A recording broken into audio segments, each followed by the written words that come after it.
நாடாளுமன்றத்தில் திமுக ராஜ்யசபா எம்பி உயர்திரு திருச்சி சிவா அவர்கள் வீரபாண்டிய கட்டபொம்மன், வேலு நாச்சியார், மருது சகோதரர்கள் ஆகியோரின் புகழை 265 ஆண்டுகளுக்கு பிறகு நாடறிய உலகமறிய செய்ததற்கு வீரபாண்டிய கட்டபொம்மன் மக்கள் முன்னேற்ற இயக்கம் சார்பாக தங்களுக்கு மனமார்ந்த நன்றியை தெரிவித்துக் கொள்வதாக திரு இளைய கட்டபொம்மன் அவர்கள் தெரிவித்துள்ளார்.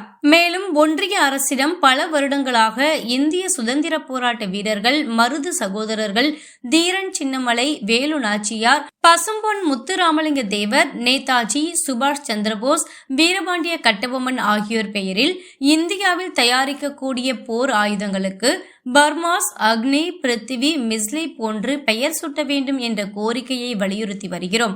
ஆனால் 10 ஆண்டுகளுக்கு மேலாக ஒன்றிய அரசு இதை கண்டுகொள்ளாமல் இருப்பது வரலாற்றை மறைப்பது ஒன்றாகும்.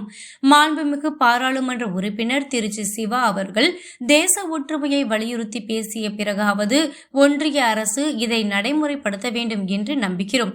மருது சகோதரர்கள், வீரபாண்டிய கட்டபொம்மன், வ.உ. சிதம்பரனார் மற்றும் பல தேச விடுதலை போராட்ட வீரர்களுக்கு சிலை மற்றும் பள்ளி கல்லூரி பாடத்திட்ட புத்தகங்களில் இடம்பெற செய்து திராவிட மாடல் திமுக அரசு பெருமை சேர்த்து வருகிறது என்பது குறிப்பிடத்தக்கது என இளைய கட்டபொம்மன் தெரிவித்துள்ளார்.